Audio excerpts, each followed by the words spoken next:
할렐루야. 오늘 저희들 신년 말씀 사경의 셋째 날, 마지막 날, 골로새서 1장 6절의 말씀과 이사야서 43장 1절 3절의 말씀을 가지고 심음과 거둠 사이 사랑의 신뢰가 필요합니다 라는 제목으로 오늘 말씀을 나누도록 하겠습니다. 우리 이번 신년 사경에, 늘 언제나 신년 사경에는 기초적인 거 다룹니다. 가장 기본적인 거. 그래서 이미 알고 있는 거예요. 다 알고 계신 것을 정리를 다시 해서 이렇게 다시 한번 마음에 잘 새기고, 그 기본적인 것을 이제 기초 삼아서 이제 그 위에 하나님께 주신 특별한 은혜들을 더해가며 우리 살기를, 한 해를 또 잘 살아내기를 바라며 신년 사경일 할 때는 늘 언제나 기본적인 것을 말씀을 나눕니다. 오늘 이번에는 영성에 관한 말씀을 나누고 있죠. 영성의 우리 첫째 날 성령에 관한 내용, 그리고 어제는 그 받은 은혜에 우리가 나를 내어드리는 헌신에 관한 내용을 했습니다. 이제 오늘 그 영성의 세 번째 시간 3종 세트입니다. 마지막 세트에 관한 부분입니다. 그것은 형성된 하나님과의 그 관계, 우리 영성이라고 말씀을 드렸습니다. 그것을 증진하고 유지하고 관리하고 심화시키는데 꼭 필요한 것, 바로 이 신뢰에 관한 부분을 오늘 나누려고 합니다. 신뢰, 영성에 있어서 굉장히 중요한 부분이에요. 우리가 하나님과의 관계에 있어서 우리가 하나님께서 우리에게 성령을 주신 것은 하나님께서 우리에게 주신 거고요. 또 우리가 하나님께 그 받은 은혜에 올려드리는 나를 내어드리고 헌신하는 것 당연히 있을 수 있는 과정이에요. 근데 이것이 단단하게 되어지고 튼튼하게 되어지고 더 나아가서 이것이 잘 유지되어지는 것, 신뢰에 달려 있습니다. 실은 신뢰가 안 되면 영성 하나님과의 관계는 참 어려워요. 우리가 신앙생활을 하면서 다들 좀 어려워하는 부분들이 신뢰에 관한 부분이고요. 우리가 이 신뢰를, 하나님에 대한 신뢰를 지키기 위해서 꽤나 많은 신앙의 싸움을 해갑니다. 아마 여러분들도 하셨을 거라고 생각이 들고 저 역시도 이 싸움에 관한 문제를 적지 않이 싸워왔던 과정을 가지고 있었기 때문에 하나님에 대한 이 신뢰에 관한 부분을 우리가 굉장히 중요한 부분이라는 것을 꼭 기억하셔야 되고, 오늘 말씀을 통하여서 우리 성도님들은 하나님께서 보시기에 너희가 나를 신뢰하는구나 인정할 수 있는, 하나님께서 인정하시는 그 신뢰의 성도들로 우리가 성도들이 잘 세워졌으면 좋겠다라는 생각을 갖습니다. 그럼 우리가 하나님에 대한 신뢰에 대한 얘기를 할 때 하나님에 대한 신뢰가 도대체 무엇에 기반할까요? 내가 하나님을 신뢰합니다. 내가 하나님을 신뢰합니다 라고 고백할 때 그 신뢰가 무엇에 기반되어져야 그 신뢰가 제대로 설 수 있고 그 신뢰가 제대로 힘을 낼 수 있을까요? 우리가 영성에 있어서 이 하나님 관계의 신뢰는 꼭 기억하십시오. 다른 것 아니고 사랑에 기반합니다. 하나님께 대한 나의 신뢰는 내가 받은 어떤 돈, 내가 받은 어떤 축복의 어떤 증거들, 이런 것에 기반되어지는 게 아니에요. 뭐에 기반되어져요? 사랑에 기반되어져요. 이것에 대해서 놓치게 되어지면 어떤 문제가 생기냐면, 이게 뭘 받아서 하나님께 내가 어떤 하나의 축복의 증거를 받아서 그것으로 신뢰의 기반을 쌓으면 있다가 없어지면 신뢰가 무너져요. 내가 원하는 것을 얻는 것으로 하나님은 믿을만 하신 것 같아요. 내가 원하는 거에 대해 응답을 주셨네요 라는 것으로 신뢰를 삼으면 그 신뢰가 계속돼서 유지하기가 굉장히 어렵습니다. 우리의 영성에 하나님에 대한 신뢰는 변하지 않는 기반 위에 서 있어야 되는 거예요. 그래야 우리의 신뢰가 주님께서 우리를 부르시는 그날까지, 천국문에 들어가는 그날까지 변치 않고 갈 수 있는 거예요. 우리가 하나님을 신뢰한다라고 하는 것은 하나님의 사랑 위에 있다. 이거 반드시 아셔야 돼요. 이걸 모르면 굉장히 어려워져요, 신앙생활하기가. 그래서 성경에서는 하나님에 대한 소개를 할 때 여러 가지로 소개를 할 수 있지만 우리가 너무나도 잘 알고 있는 하나님의 품성이 뭡니까? 하나님은 사랑이시다라고 선언하는 거예요. 그 하나님이 사랑이라는 것을 알아야 그 기반 위에서 하나님에 대한 신뢰가 설 수 있고요. 그 신뢰가 변하지 않을 수 있는 거예요. 성경에 하나님의 사랑에 대한 책 얘기가 많이 나오지만 가장 대표적인 책, 가장 주옥 같은 책이 서신이 어떤 서신이냐? 요한일서예요. 요한일서는 하나님에 대한 사랑, 사랑에 대한 부분으로 아주 가득 차 있거든요. 왜 그럴까? 아마 그 요한, 이 사도가, 요한이란 제자가 예수님과 함께 있으면서 예수님께 사랑 많이 받아서 그런가 봐요. 그러다 보니까 하나님에 대한 이 깨달음 중에 사랑이라는 것이 아주 근본적이 되어지고, 요한에게는 하나님이 어떤 분이시냐라고 누가 물으면 하나님은 사랑이다. 하나님이 사랑이라는 걸 모르면 그 신앙생활 아주 헛한 거다라고 아주 단호하게 얘기할 정도로 사랑에 대한 부분을 강조하거든요. 그래서 우리가 이 요한일서 4장 7절에서 8절에 보시면 우리가 너무나도 잘 아는 구절이 나오죠. 하나님은 사랑이시다. 하나님은 사랑이에요. 하나님에게 사랑이 아닌 것이 없어요. 하나님에게 사랑 아닌 것을 찾는 것은 불가능한 일이에요. 하나님은 그냥 그 사랑 전체예요. 사랑의 그 존재 자체라는 것을 오늘 이 사도 요한은 우리에게 가르쳐주고 있습니다.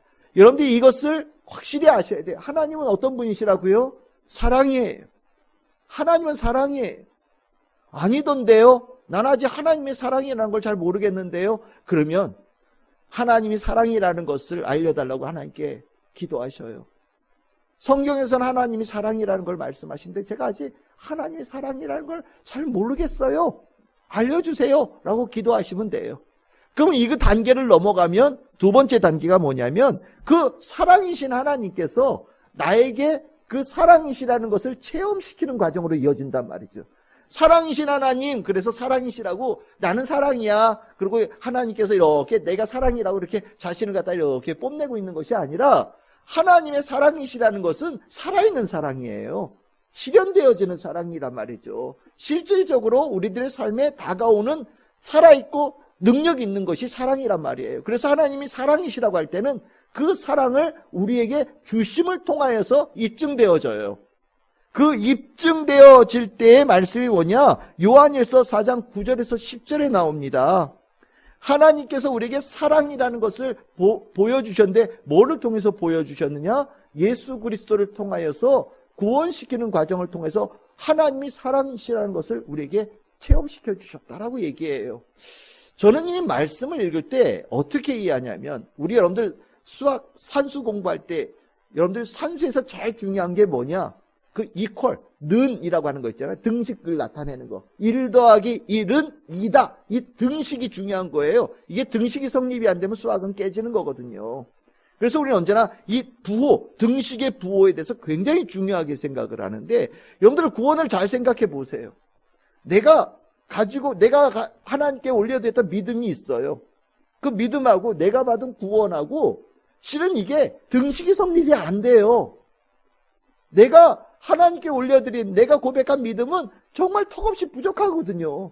근데 내가 받은 구원은 너무너무 커요. 이것이 부등이 되어졌다. 등식이 성립이 안 되어졌다는 것은 심각하게 고민을 하셔야 돼요.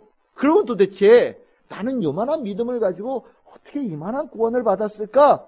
라고 여러분들이 고민하는 가운데 이것을 등식을 맞추기 위해서 여러분들에게 부어진 것이 무엇인지를 비로소 알게 되어지는 거예요. 그게 뭘까요? 사랑이에요. 내가 구원받기에 턱없이 부족한 모든 것들은 하나님께서 예수님을 통하여 사랑으로 다 채워주신 거예요. 사랑 말고는 그걸 어떻게 채울 수 있는 것이 없는 거예요. 어떻게 조금 이게 좀 봐줬어? 이거 가지고는 택도 없어요. 조금 더 도와줬어? 이거 가지고도 택도 없는 거예요. 이 사랑, 조건 없이 무한히 붙는 사랑만이 나의 그 얼마 안 되는 믿음으로 무한한 구원의 은총을 입은 것으로 등식을 맞춰줄 수 있는 역사가 일어나는 거거든요. 그래서 요한 사도는 너희들이 구원받았을 때 하나님께서 얼마나 크신 사랑, 무한한 사랑으로 대하셨는지를 알게 될 거다라고 얘기를 합니다.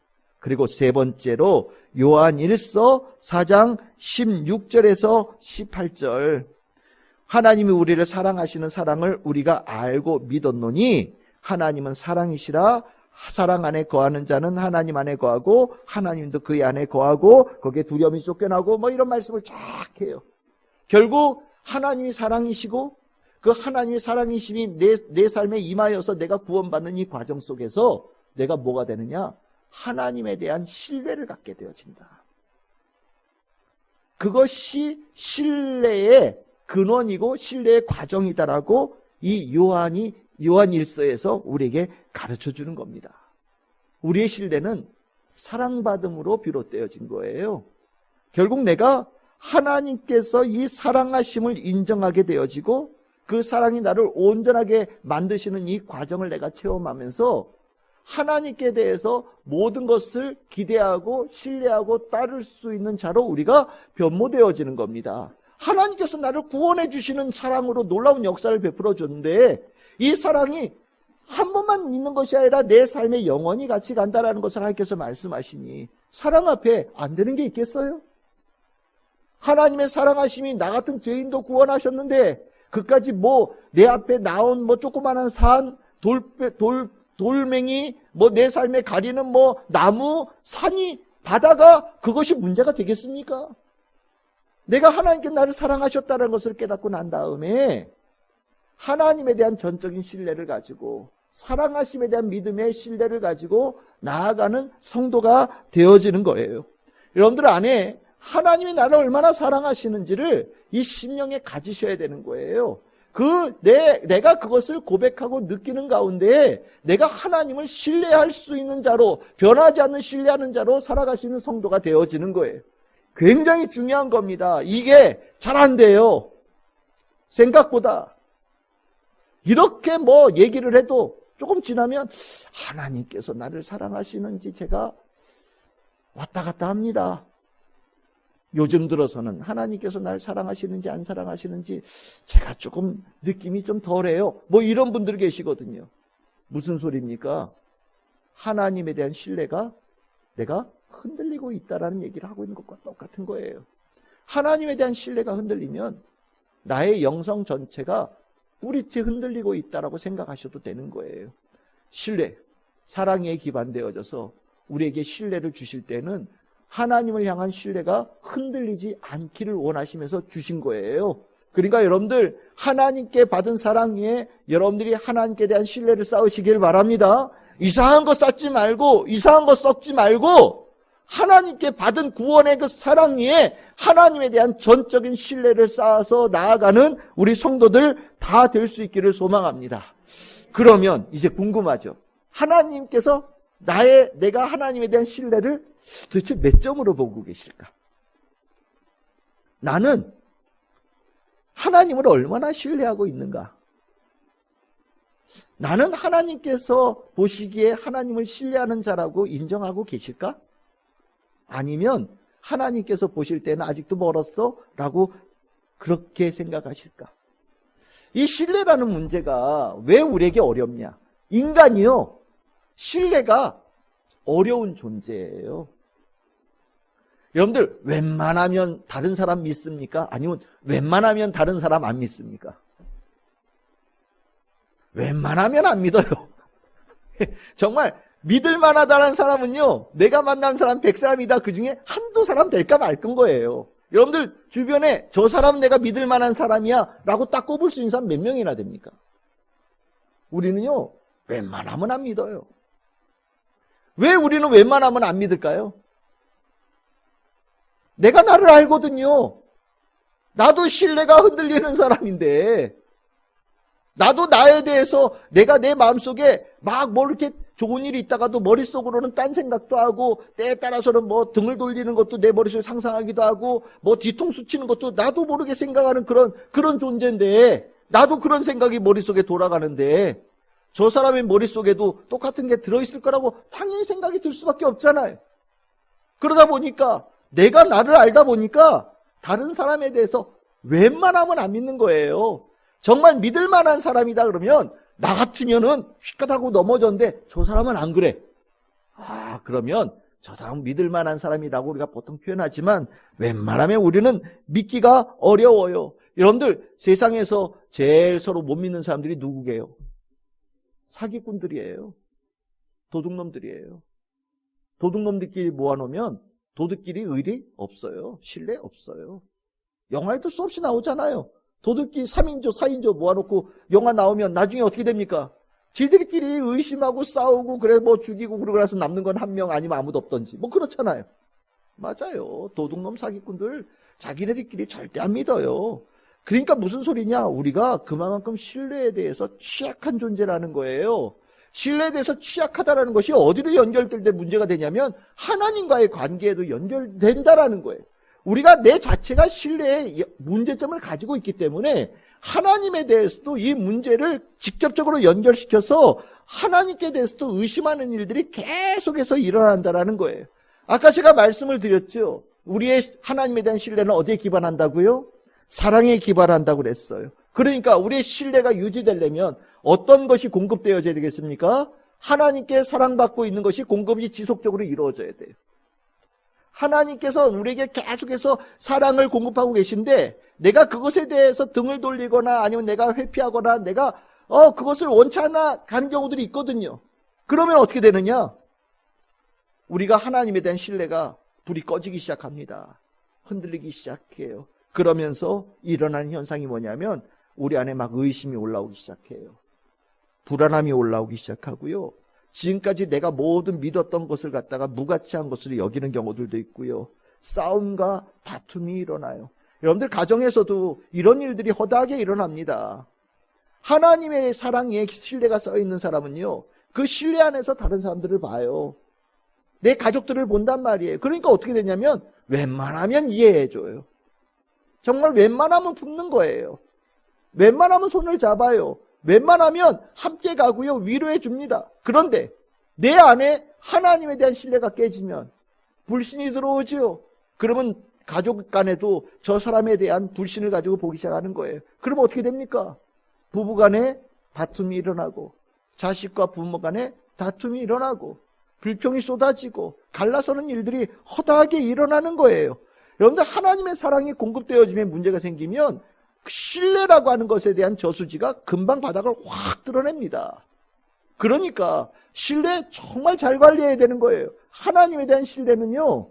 실은 심각하게 아주 집중적으로 우리의 영성 안에서 아주 눈여겨봐야 될 대목이에요. 그러면 신뢰의 영성을 이렇게 표현하면 어떻게 되냐면 신뢰의 이 모습이 우리의 영성의 건강함을 점검하는 아주 중요한 포인트가 되어지는 거예요. 내가 하나님을 얼마나 신뢰하고 있느냐가 여러분들의 영성의 깊이와 넓이와 그 힘을 보여주는 아주 중요한 지표가 되어지는 겁니다. 하나님을 신뢰하지 않으면 아무것도 아닌 거예요. 그래서 하나님의 내가 하나님을 얼마나 신뢰하고 있는가 이것을 점수로 파악하게 되어질 타이밍이 있어요.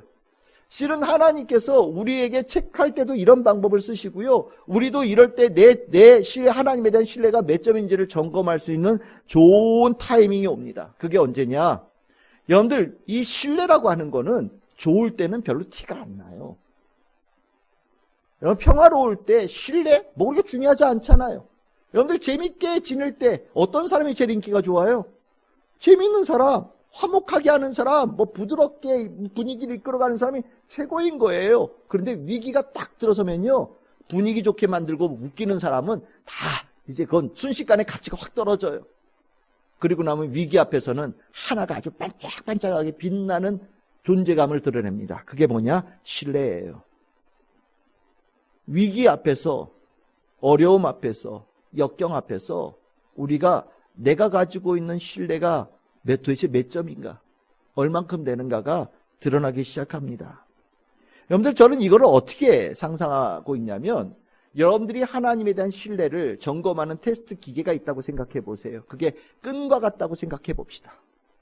양쪽에 힘으로 당겨서 그것을 얼마만큼 견딜 수 있는지를 끌어당기는 기계에 올라가 있다고 보시면 돼요. 10, 20, 30, 40, 50 당기는 거예요. 막 당길 때 어떤 사람은 10에 뚝 끊어지고 누구는 20에 뚝 끊어지고 누구는 30에 뚝 끊어지는 사람 생기는 거예요. 어떤 사람은요 올라가자마자 됐어요. 나는 포기. 나는 포기. 이런 사람도 있어요. 위기의 테스트 앞에서 실은 내가 하나님에 대한 신뢰를 얼마나 가지고 있느냐가 점검되어져요.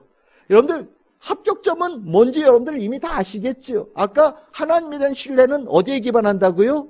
하나님의 사랑에 기반되어져요. 하나님의 사랑이 끊어져요? 안 끊어져요? 안 끊어집니다.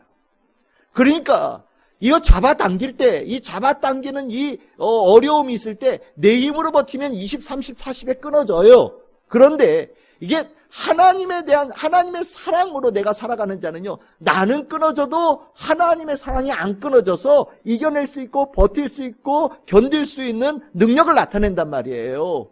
그러니까 우리가 이 신뢰가 하나님의 사랑에 기반되어져 있다는 것이 너무너무 중요한 거예요.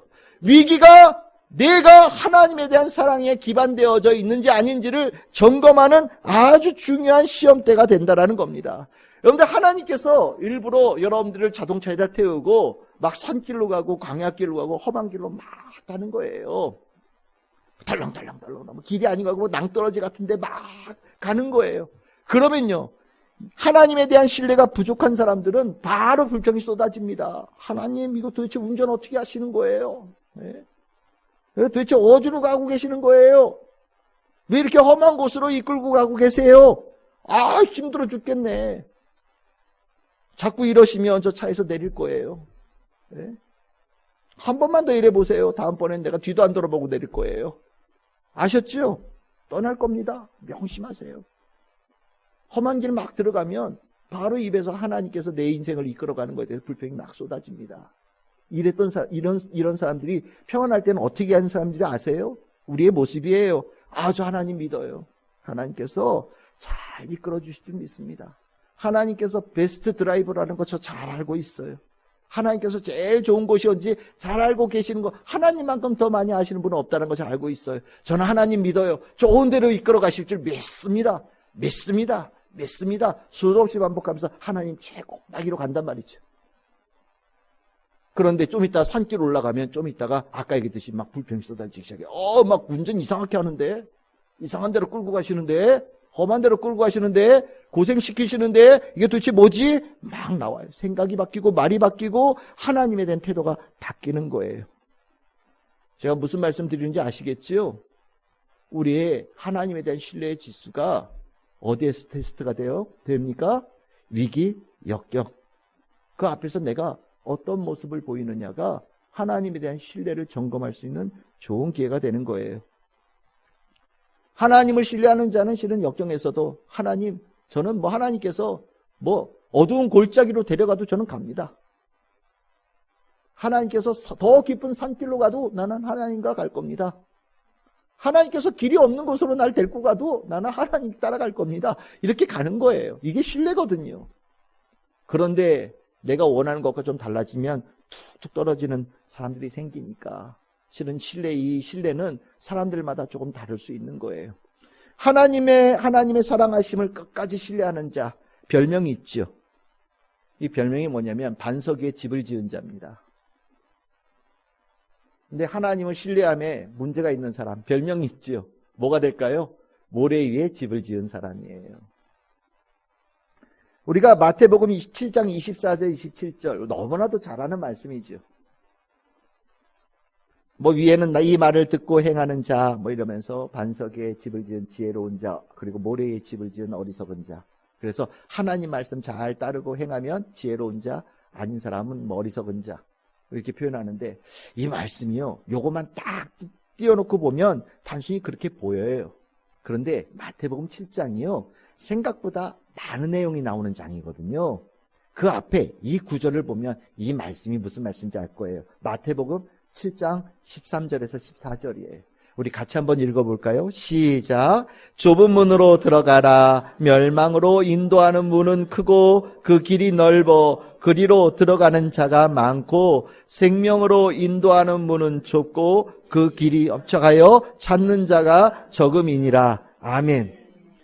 여러분들, 하나님께서 우리에게 좁은 문으로 이끄시는 상황이 온다라는 거예요. 좁은 문, 넓은 길이 있어요. 넓은 길, 대로가 있는데 그 길 말고 굳이 좁은 길로 데려가셔서 겨우 한 사람 들어갈까 말까 한 좁은 문으로 데리고 가시는 거예요. 여러분들, 문이 2개 있다고 쳐봅시다. 이쪽에는 조명이 쫙 있어요. 환해요. 그 안에까지 쫙 다 보여요. 그 안에가 잘 돼 있어요. 그러면 문 열고 들어가는데 두려워하는 사람 아무도 없을 거예요. 그렇죠? 근데 문이 한눈에 봐도 이게 사람이 언제 들어갔는지 이게 가늠이 안 될 정도로 막 거미줄 쳐 있고요. 이게 한 번도 문이 안 열린 것 같다는 느낌도 들어요. 사람들이 잘 안 다니는 게 확실해. 그리고 문도 꾀재재 아주 허름해요. 조명도 없어. 정말 어디 저 뒤로 들어가가지고 저 구석쪽에 있는 저 문으로 가려는데 그 뒤를 보니까 깜깜해요. 시꺼매 아무것도 안 보여. 들어갈 수 있을까요? 예수님께서 우리에게 야 저기로 들어가. 얘야 저 문이 네가 들어갈 문이다라고 얘기를 해도 이 옆에 이만하게 큰 문이 있고 여기 초라한 문이 있을 때 실은 이 중간에 서가지고 예수님은 이리로 들어가라고 얘기하는데 내 마음은 저기가 더 좋을 것 같은데 생각이 들잖아요. 그렇죠? 들잖아요. 이게 신뢰예요. 좁은 문으로 들어가라 말씀하실 때 하나님을 신뢰하는 자는 그 안이 안 보이고 아무리 꾀재재 보이는 조그마한 문이라도 들어간다라는 거예요. 그런데 하나님을 신뢰하지 못하는 자는 아무리 여기 뒤에 들어가는 네가 들어갈 길이 여기야라고 얘기를 해도 하나님이 예수님이 요즘에 조금 뭔가 판단력이 흐려지신 것 같은데 저기가 더 나은 것 같은데 라는 생각으로 못 들어간다라는 거죠. 이게 바로 반석의 집을 지은 자와 모래의 집을 지은 자로 대비되어지는 이야기예요. 좁은 문으로 들어갔더니 그 뒤에는 예수님께서 하나님께서 펼쳐놓으신 정말 멋있는 세계가 있는 거죠. 반석이에요. 그 믿음으로 가는 자는 창수가 나도 흔들리지 않는 신뢰를 가지고 있는 자라고 말씀하시는 거예요. 그런데 그 복에 꼬재자하다고 넓은 문 찾고 넓은 길 찾은 사람은 뭐냐? 하나님 신뢰하지 못하는 자, 모래 위에 지은 모래와 같은 신뢰로 살아가는 자다. 어떻게 되냐? 창수가 불면 곧바로 무너진다. 그거는 신뢰라고 얘기할 수 없는 거다라고 예수님께서 말씀하시는 겁니다.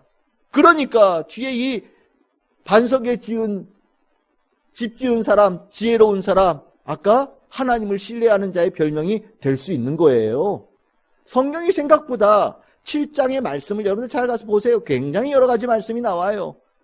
근데 그 말씀이 이렇게 연결되어질 수 있다라는 생각이 전 들더라고요. 여러분들 이 점검하는 또 중요한 포인트인 거 여러분들 알고 계시지요? 좁은 문보다 더 센 거 뭘까요? 십자가죠. 십자가도 똑같은 거예요. 예수님께서 마태복음 16장 24절 제자들에게 이르십니다. 누구든지 나를 따라오든 자기를 부인하고 자기 십자가를 지고 나를 따를 것이라. 아니 하나님 저 요즘에 나이 들어가지고 맨몸으로 살기도 힘들어요. 예? 내가 요즘에 기력이 세해가지고 아이고 아침에 일어나는 것도 힘든데 거기다 십자가까지 지고 오라고요? 아이고 나를 아주 고생시키시려고 아주 작정을 하셨군요. 아유 저는 못하겠어요. 그거까지는 내 못하겠습니다. 하나님 왜 나보고 십자가를 지라고 하는 거예요? 나 십자가는 안 질래요. 라고 얘기하는 사람들이 있을 수 있어요. 이게 십자가를 지기 싫어서냐? 아니에요. 십자가를 지라고 말씀하시는 하나님, 예수님을 신뢰하지 못하는 거예요. 십자가를 지라고 제자들에게 말씀하셨지만 여러분들 예수님께서 제자들한테 십자가 지으셨습니까? 예수님께서 십자가 지으셨지 제자들 보고 십자가 지으신 적이 없어요. 예수님이 십자가 세상의 모든 사람들이 십자가를 다 홀로 지시고 가셨거든요. 그러니까 예수님께서 십자가를 지라고 말씀하시는 거는요.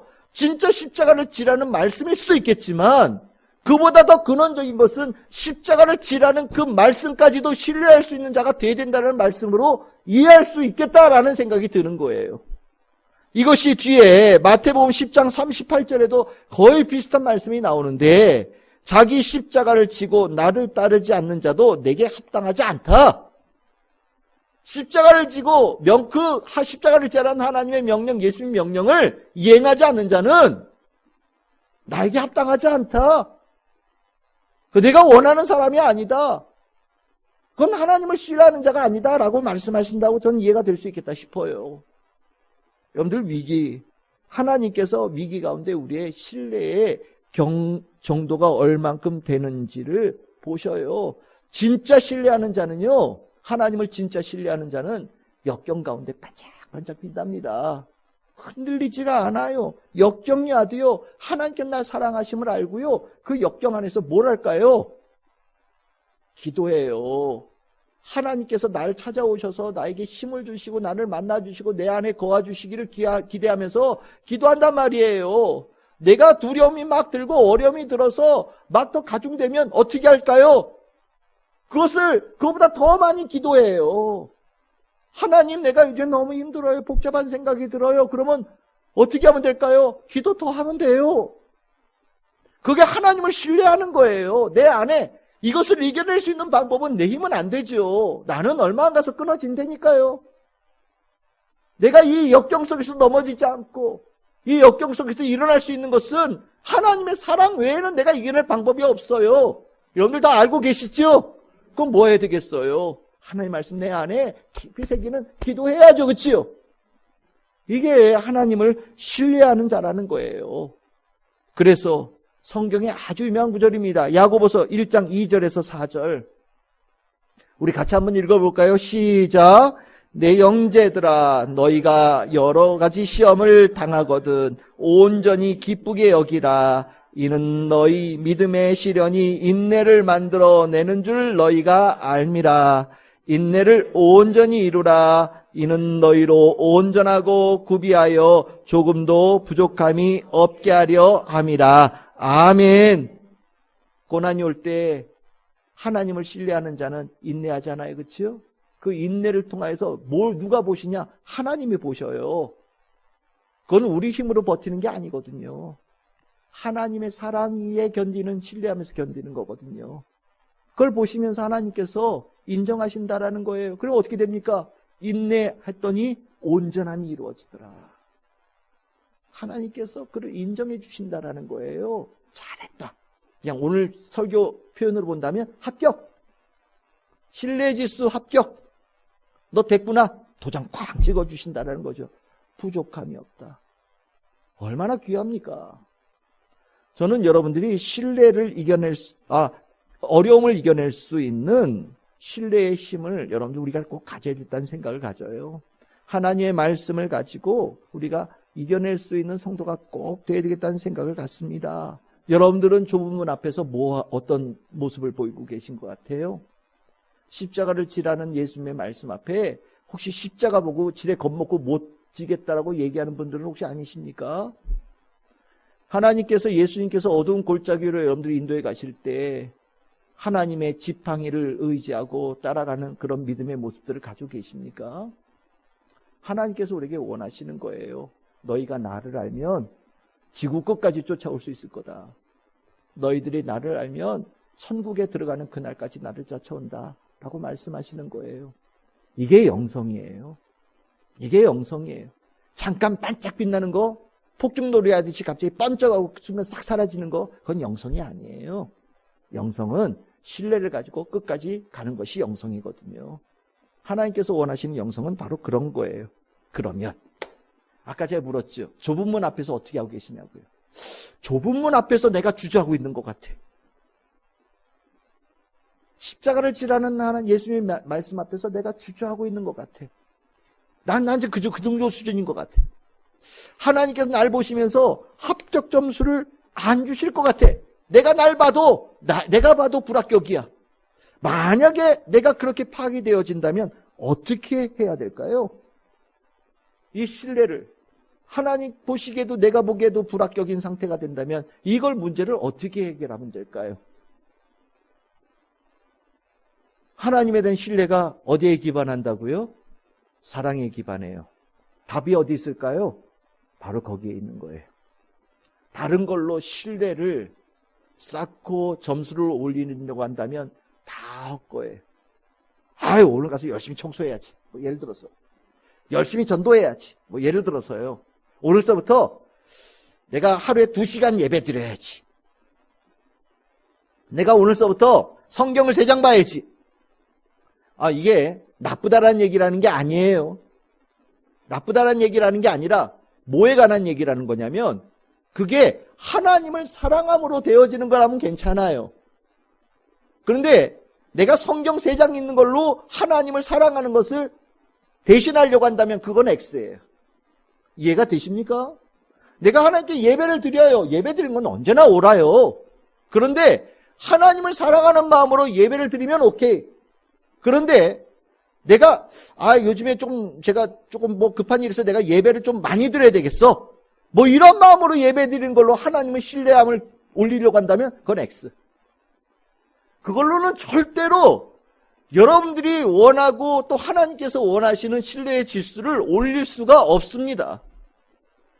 우리의 신뢰의 지수는, 하나님에 대한 신뢰의 지수는 철저하게 하나님에 대한 사랑, 하나님께 나에게 주신 사랑에 대한 확신과 그것을 깨달은 가운데 세워지는 거예요. 우리 어제 나눴던 말씀이 뭡니까? 하나님께서 나의 전부를, 나의 100%를 내어주기를 원하신다. 우리 어제 다 아멘 했어요. 그렇죠? 근데 어제 제가 설교하면서 안 한 내용이 있어요. 오늘 하려고. 하나님께서는 왜 나한테 나의 전부를 원하실까? 하나님이 왜 나의 전부를 원하실까? 혹시 생각해 보신 적 있으세요? 어저께 설교 들으면서 혹시 그 생각 안 해보셨습니까? 하나님께서 많이 줬다고 이제 다 내놓으라는 건가? 너 받았으니까 내놔. 이런 건가? 혹시 그런 식으로 이해하시는 분들이 계실지도 모르겠다는 생각이 들어서 드리는 말씀이에요. 하나님께서 우리에게 원하시는 이유 생각해 보세요. 그러면 답이 나올 거예요. 여러분들 우리 첫째 날 사경의 말씀 다시 돌아가 봅시다. 복음을 믿는 자에게 하나님께서 뭘 주신다고요? 성령을 주신다고 그랬어요. 성령을 보내실 때 어떤 역할을 감당하라고 보내셨다고요? 보혜사, 지키고 보호하라고 보내셨다라고 말씀을 드렸어요. 그러면 왜 성령을 보내면서 성령님께 보호하고 지키는 역할을 맡기셨다고 말씀을 드렸나요? 왜? 우리가 약하고 미약하기 때문에. 약하고 미약한 걸 아시는 하나님께서 우리를 지키고 보호하기 위해서 성령님을 보내주신 거예요. 성령님을 보내주실 때 그 마음은 어떤 마음이에요? 사랑의 마음이죠. 전적인 사랑의 마음이에요. 성령님을 우리에게 보내주시는 것은 하나님의 전적인 사랑의 마음이에요. 이게 어제 나눴던 말씀하고 그대로 연결돼요. 하나님께서 왜 나의 전부를 원하실까요? 사랑하셔서 원하시는 거예요. 나의 모습이 어떻길래 내가 약하고 미약하고 연약한 존재라는 걸 아시기에 하나님께서 나의 전부를 하나님께 내어놓으라고 말씀하시는 거예요. 그럼 어떻게 하시겠다고요? 나머진 내가 부족한 거 다 채우마. 너에게 살아가면서 어려움을 겪을 수 있는 모든 부족한 것들, 약한 것들 내가 다 채우마. 내놔.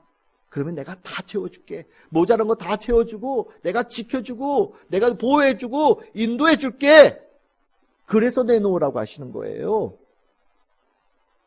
사랑해서 내놓으라고 하시는 거예요. 나를 이용해 먹으려고, 나를 써먹으려고 내놓는 게 아니라 나에게 축복을 주시기 위해서, 나에게 한없는 사랑을 부어주시기 위해서 나에게 나의 전부를 내놓으라고 얘기하시는 거거든요. 이거를 이해해야 되는 거예요. 이걸 이해 못하는 경우들이 너무 많더라고요. 예수님께서 왜 좁은 문으로 들어가라고 얘기하십니까? 사랑하셔서예요. 사랑하셔서. 다른 이유가 없어요. 우리를 사랑하셔서 좁은 문으로 들어가라고 하는 거예요. 그 좁은 문 뒤에 하나님의 사랑이 있고 축복이 있고 약속이 있고 성취가 있고 하나님의 나라가 있어서 우리를 사랑하셔서 그걸로 들어가라고 하시는 거거든요. 예수님께서 우리에게 십자가를 지라고 하신 이유가 뭘까요? 내가 졌으니까 니들도 져야지 이런 거예요? 아니에요. 우리에게 십자가를 지라는 얘기는 우리를 사랑하셔서 하신 말씀이에요. 그 십자가가 사람들 볼 때에는 무시무시한 형틀로 보이지만 영의 눈으로 보면 십자가는 승리 아닙니까? 죄에 대한 완전한 승리, 죄에 대한 완전한 하나님의 사랑, 예수 그리스도의 어마어마한 사랑이 그 십자가에 있잖아요. 그 십자가가 왜 무거워요? 그 십자가는 영광이란 말이죠. 예수님께서 우리에게 십자가를 지라고 명하시는 것은요, 십자가를 통하여서 예수님께서 우리에게 주시는 은혜의 축복을 짊어지라는 말씀이에요. 그러니까 십자가를 지라는 말씀, 사랑하셔서 하신 말씀이라고 우리는 이해해야 되는 거예요. 하나님의 모든 것들이 사랑이에요. 사랑이 아닌 것이 없어요. 우리 보고 기도하라고 말씀하셔요. 왜요? 우리를 사랑하셔서. 우리에게 예배자가 되라고 말씀하셔요. 왜요? 우리를 사랑하셔서. 우리 보고 복음 전하는 자가 되라고 말씀하셔요. 왜요? 우리를 사랑하셔서. 모든 게 다 하나님께서 우리를 사랑하셔서 우리에게 주시는 말씀이란 말이죠. 이거를 이해하면 하나님에 대한 신뢰를 갖고 설 수 있어요. 그런데 이거는 나를 사랑하시는 게 아닌 것 같아. 이거는 나를 괴롭히려고 하시는 것 같아. 너 한번 혼나봐. 일부러 나를 어렵게 하려고 하시는 것 같아. 라는 생각을 갖는 경우들이 있거든요. 이건 도대체 왜 주시나 몰라?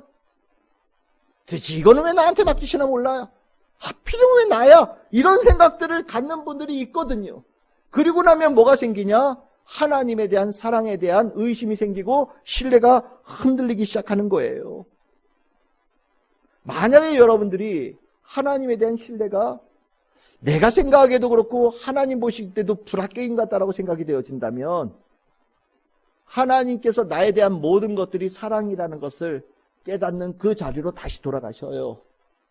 다시 돌아가시면 그 과정에 내가 살아왔던 모든 것들이 하나님의 인도하심과 하나님의 사랑의 역사가 펼쳐지는 축복의 시간이었다는 것을 여러분들이 알게 될 거예요.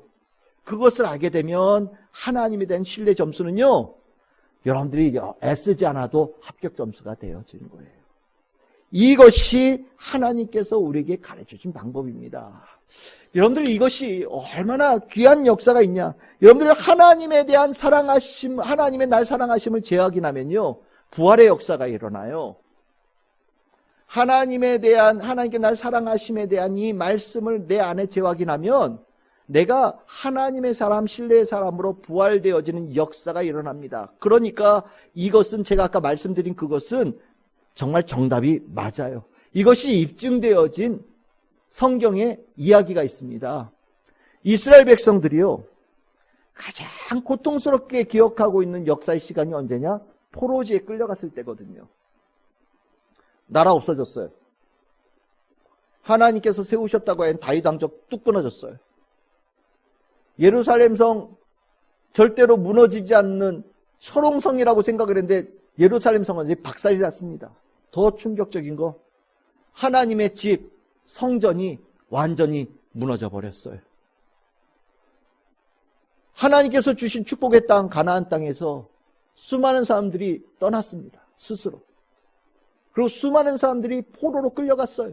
저 바벨론 땅에.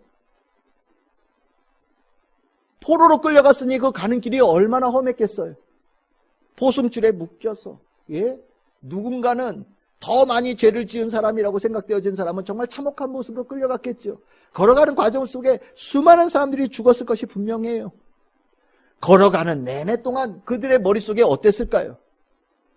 아마 요즘 말로 하면 패닉 상태예요. 아무 생각도 오르지 않았을 거예요. 절망? 하여튼 우리가 나쁘다라고 생각되어지는 두려움, 혼란스러움, 여러 가지의 단어들 다 묶으면, 다 집어넣어도 아마 다 통하는 자리가 아마 그 자리였을 거예요.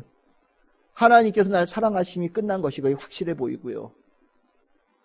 더군다나 하나님께서 직접 치셨다는 말씀이 예언자들 중에 계속 들어오다 보니까 나는 하나님께로부터 버림받은 자가 되어진 것이 거의 확실해 보입니다.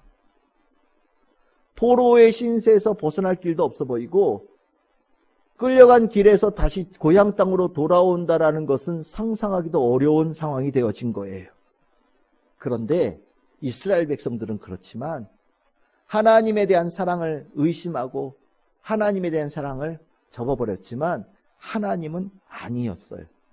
하나님은 계속해서 이스라엘 백성들을 사랑하셨죠. 하나님께서는 이스라엘 백성들에 대한 사랑을 끊고 싶은 마음이 혹시 있으셨을지는 모르겠는데 하나님의 그 사랑의 성품은요, 끊어지지가 않는 사랑이에요. 그래서 성경에 내가 너희들을 미워하고 싶어도 내가 너희들을 미워할 수가 없구나.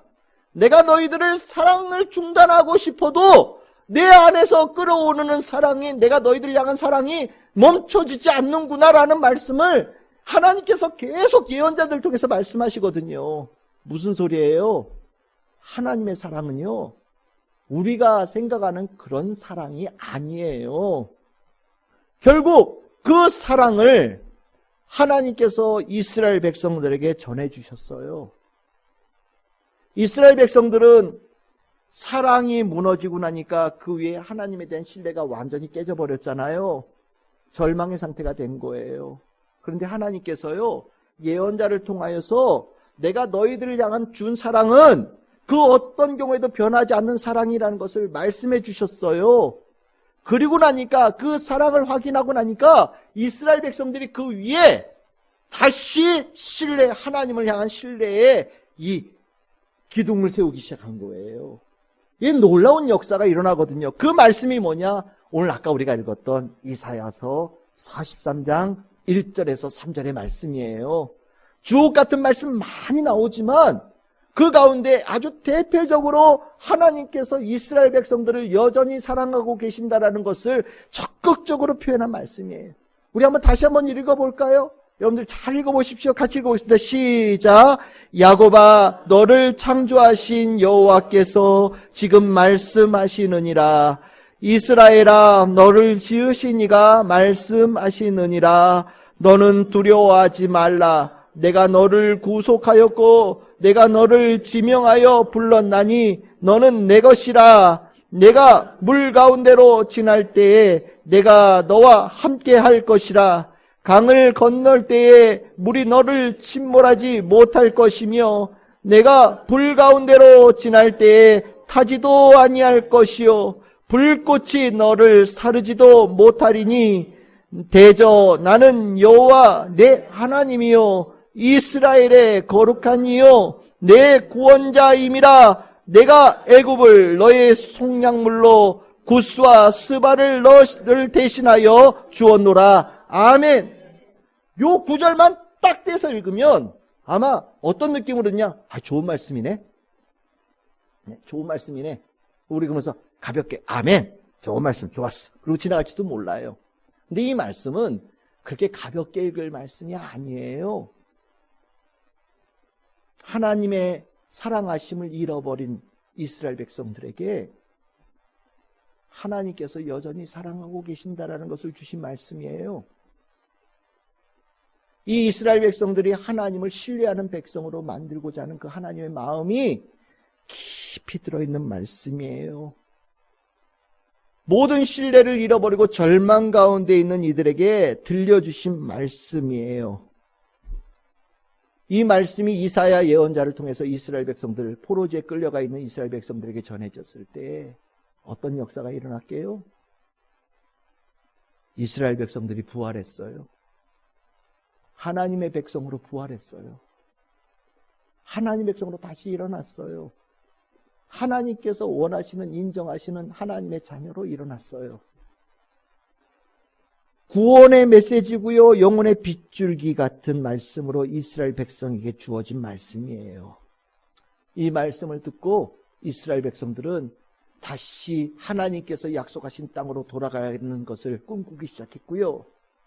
일어서서 나갈 준비를 하기 시작했고요. 그 땅에 돌아가서 성전을 지을 수 있다라는 희망을 갖기 시작했고요. 하나님께 영광을 돌리는 백성으로 설 수 있다라는 마음을 갖기 시작했어요. 도대체 뭐 때문에요? 하나님께서 우리를, 나를 여전히 사랑하고 계신다라는 이 메시지를 듣고 그 사랑을 깨달았을 때 이스라엘 백성들에게 부활의 역사가 일어난 거거든요. 이것이 하나님께서 우리에게 주시고자 하는 말씀이에요. 하나님께서 정말로 우리에게 원하시는 말씀이 바로 이거예요. 여러분들 좁은 문 앞에서 들어가기 주저주저하고 있고 십자가를 지라고 하시는 그 말씀에도 주저주저하고 있는 이들이 있다면 여러분들이 정말로 하나님께서 원하시는 신뢰의 지수를 합격점을 받고 싶다면 다른 말씀 많이 있겠지만 이사야서 43장 1절에 3절의 말씀을 읽고 또 묵상하세요. 다른 거를 하라고 묵상하라는 게 아니에요. 내가 너를 여전히 사랑하고 있다. 내가 너를 끝까지 사랑한다. 너는 나의 영원한 사랑이다. 얘야, 내 아들아, 내 딸들아, 일어나거라. 나를 믿고 나를 따라오거라. 라는 하나님의 말씀으로 내 심령에 새겨질 때까지 묵상하세요. 이 말씀이 그냥 가볍게 아멘하는 말씀으로 들려지는 것이 아니라 포로지에 있는 이스라엘 백성들이 그 자리에서 벌떡 일어나서 나사로가 살아난 것처럼 하나님의 백성으로 부활하는 그 감격이 여러분들의 심령에 새겨질 때까지 읽고 또 읽고 묵상하고 또 묵상하시기를 바랍니다. 이 말씀이 하나님에 대한 신뢰를 갖는 하나님의 백성으로 만드는 저는 생명의 말씀이라고 생각이 들어요. 여러분들 뭐 여담이지만 여러분들 그 오디오 비싼 기계 파는 데들이 있어요. 하나에 몇 천만 원, 몇 억짜리들 막 파는 그런 데 있거든요. 앰프도 있고 스피커도 있고. 그런 데 가면 꼭 있는 데가 있어요. 뭐가 있냐면 청음실이 있어요. 뭐 물론 저 같은 이게 뭐 서민이야 뭐 10,000원, 20,000원짜리도 야 큰맘 먹고 뭐 하나 소리만 나오면 됐지 뭐 이런 생각으로 사는데 그분들은 아니래요. 그거 누가 사냐 싶은데 그거 사는 분들이 꽤 많대요. 그거 왜 사냐? 그분들 말, 저는 아직 안 들어봐서 잘 모르겠어요. 그런데 너무 비싸 보여서 못 들어가겠는데 그분들이 말이 그래요. 노래를 들으면 안 들리던 게 들린대요. 그 비싼 기계로 들으면 10,000원짜리, 20,000원짜리로는 안 들리던 게 그게 들린대요. 뭐 믿거나 말거나 들린대요. 똑같은 노래인데 그 비싼 기계를 통해서 스피커를 통해서 이렇게 들으면 노래가 너무너무 아름답게 들린대요. 뭐 믿거나 말거나. 오케스트라 그 풀 오케스트라 있잖아요. 뭐 2관편성, 3관편성 이렇게인데 정말 비싼 기계로 들으면요. 옆에서 그 악기가 연주하는 것이 정말 들린대요. 여기는 바이올린, 여기는 뭐 첼로, 여기는 금관악기 들린대요. 믿거나 말거나. 들린대요. 정말 그렇게 들린대요. 새롭게 들린대요. 제가 왜 이런 말씀을 드리느냐? 하나님을 신뢰하는 자가 하나님 말씀 들으면요. 그 비싼 기계 통해서 들리는 것처럼 안 들리던 말씀이 들려요. 내가 전에는 못 들었던 말씀이 들리고요. 없었던 울림이 생겨요. 명품 기계를 통해서 듣는 것보다 훨씬 더 값어치 있는 소리가 하나님을 신뢰하는 그 영성을 통해서 들린단 말이에요. 그 소리를 들을 때 그 말씀이 뭐처럼 들리겠어요? 꿀송이처럼 들리는 거예요. 한 거예요. 하늘을 울리는 말씀으로 들리는 거예요. 세상을 울리는 천지를 만드시는 능력의 말씀으로 들리는 거란 말이죠. 우리가 하나님을 신뢰하면서 하나님 말씀을 읽을 때 그 감격을 우리에게 주셔요. 하나님이 나를 얼마나 사랑하시는지를 말씀마다 느끼게 하여 주시고 그 말씀을 통해서 나를 하나님을 끝까지 따르는 신뢰하는 자로 나를 굳건하게 세우시거든요. 오늘 우리 한번 청음시험을 해볼까요? 이 말씀이 어떻게 들리는지 오늘 청음시험 한번 해봅시다. 오늘 제가 준비한 말씀은 이사야서 41장 10절 말씀입니다. 이 말씀 우리 한번 제가 먼저 읽어볼게요. 어떻게 들리나 여러분들 청음을 해보시기를 바랍니다. 두려워하지 말라. 내가 너와 함께함이라. 놀라지 말라. 나는 내 하나님이 됨이라.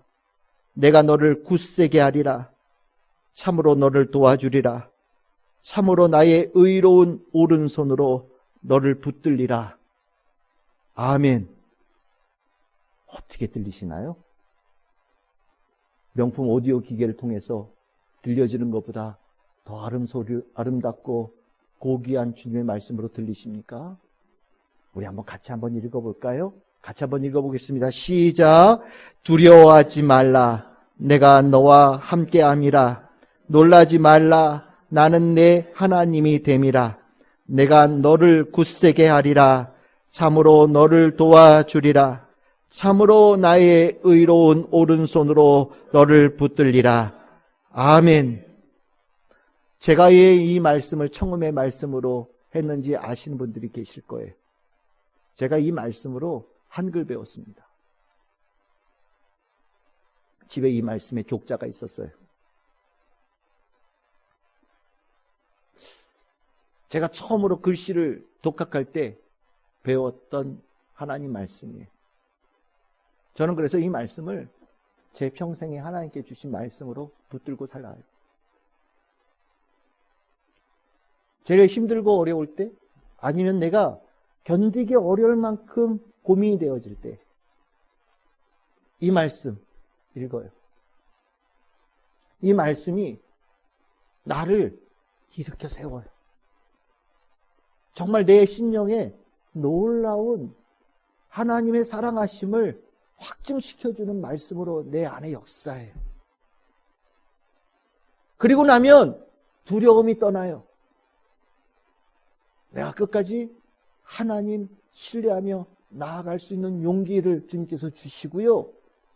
그렇게 나아갈 때 하나님께서 열어주시는 은혜를 입어요. 아마 여러분들에게 각자에게 하나님께서 내 평생의 나에게 대한 사랑을 확증하여 주시는 하나님의 말씀을 다 가지고 계실 거라고 저는 믿습니다. 여러분들이 만약에 내가 좁은 문에 들어가는 거 주저하게 되어지고 십자가를 지라는 예수님의 말씀에 내가 주저하는 그런 모습이 내 안에서 발견되어진다면 나를 사랑하신다라고 하셨던 주님의 말씀을 펼쳐서 다시 깊이 읽고 묵상하시길 바랍니다. 그 말씀이 정말 고급의 오디오 기계를 통한 것보다 더 아름다운 말씀, 더 귀한 말씀으로 내 심령에 새길 때까지 계속해서 그 말씀을 읽으시기를 바랍니다. 그러면 여러분들 안에 정말 하나님께서 원하시는 그 신뢰의 영성, 하나님의 사랑하심에 기반한 그 신뢰의 영성이 든든하게 세워지는 축복의 성도들 다 되시라 믿습니다. 이제 저는 2024년 신년 말씀 사경에 이제 정리하려고 합니다.